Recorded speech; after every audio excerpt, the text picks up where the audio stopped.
niluto ang mami ko. Puto. Iba-iba ang kulay. Masarap to. Ipapainggit ko to kay Buraday. For sure, maiinggit yun. Kasi yung mami niya, hindi marunong magluto ng puto. Pero bago ko to ipapainggit ni Buraday, titikman ko muna to. Sabi ni mami, masarap daw to. Masarap nga. Maiinggit talaga si Buraday nito. Masarap-sarap naman nito. Masarap talaga to. Totoo palang sinabi ni mami, masarap to. Papainggit ko na talaga to ni Buraday. Yay! Ang ganda naman dito sa playground. Buti na lang, inayos na ni Mayor tong playground kasi makakapaglaro na yung mga bata dito. Ang ganda-ganda naman. Wee! Ang ganda talaga. Pero teka, siguro mas maganda dito maglaro pagkasama si Marieta. Sayang naman tong isang swing kung hindi nagagamit. Walang tao, tapos ako lang. Siguro hindi pa nila nabalitaan na meron ng bagong playground dito. Pero sinabi ko kay Marieta na pupunta siya dito eh. Baka mamaya, pupunta na yon, kaya hahanapin ko na lang at maghanap ako na ibang laro.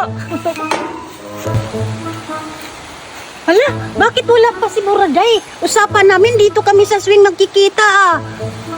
Baka nakalimutan ni Buraday na magkikita kami dito sa swing. Siguro yun, hihintayin ko na lang siya dito. Tika, maglalaro na lang ako dito sa swing habang hinihintay ko si Buraday.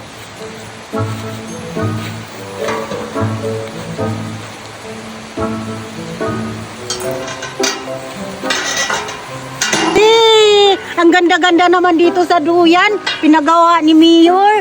Buti na lang, marami nang malalaruan dito sa playground. Hindi katulad nung dati.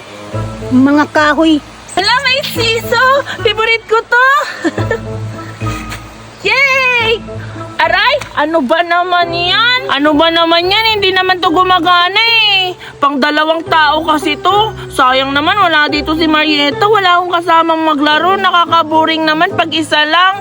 Yung swing kanina, pang dalawang tao yun, pero ako lang naglalaro. Ngayon naman, sa siso, ako pa rin isa naglalaro. Sana makita ko na si Marieta at pumunta na siya dito. Ay, may naisip na ako. Babalikan ko na lang siya sa swing. Baka nandun na yun. Hala, andun na si Marieta at mukhang naglalaro na siya ng swing. Ba't parang tuwang-tuwa siya? At may dala-dala siya. Mukhang pagkain yun ah. Siguro pagkain yun para sa akin. Pupuntahan ko na.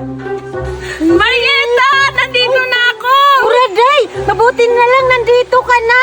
Kanina pa kita inihintay. Oo naman, Marieta. Kanina ka ba dyan naghihintay? Kanina pa nga ako hanap sa'yo. Hindi kita nakikita. Buti na lang bumalik ako dito sa swing. At nakita na kita. Talaga, Buraday, kanina ka pa dito? Ako din, kanina pa ako dito naglalaro sa swing eh. Ay, talaga ba, Marieta? Siguro nagkasalubong tayo kaya hindi tayo nakita. Teka lang. Ano pala yung nakikita ko na hawak-hawak mo? Ah, ito ba? Niluto to ng mami ko, puto cheese. Masarap to. Wow naman, Marieta! Sarap-sarap niyan, puto cheese. Favorite ko pa naman yan. Nagpapabili ako niyan tuwing may tabo dun sa amin. Patikim naman ako. Para sa akin ba yan? La, anong para sa'yo? Niluto to ng mami ko para sa akin, hindi para sa'yo. Hala, ang damot mo naman. Kung hindi yan para sa akin, para sa'yo lang yan. Kaya mo ba yan ubusin? Ang tako-tako mo naman. At saka, bakit ka ba pumunta-punta dito kung hindi mo naman ako bibigyan ng puto cheese mo? Dapat iniwan mo na lang yan dun sa bahay nyo. Yun ang point ko, Buraday eh. Painggitan kita na itong puto cheese ko, hindi kita bibigyan. Hala, ang damot mo talaga, Marieta, kahit kailan. Dapat hindi mo na lang yan dilala dito. Ang damot-damot mo talaga ngayon ka sa akin. Ble, ble, Ang sama-sama ni Marieta. ble, ble, ble. Hindi mo talaga ako bibigyan, ha? Pwes kakainin mo yan lahat. Ble, ble. Ganun pala, ha? Pwes, hindi mo ako bibigyan. Kainin mo yan lahat. Kainin mo yan lahat. Kainin mo yan. Ubusin mo yan.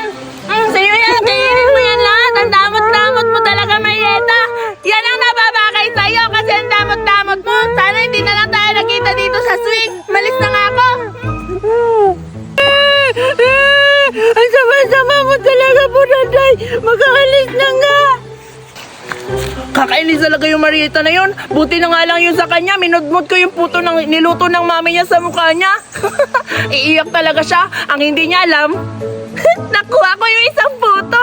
Titikman ko to kung masarap ba talaga yung sinasabi niya. Buti na lang, hindi niya to napansin na kumuha ko ng puto sa kanya. Ang harap talaga ng puto ng mami niya. Totoo nga yung sinabi niya. Kung binagyan niya ako, hala, hindi na siya nasaktan. Tubig, uwi na ako. Ako na nga nagdala ng puto, ako pang nasaktan. Teka, parang kulang tong violet ah. Baka nahulog lang to, makaalis na nga.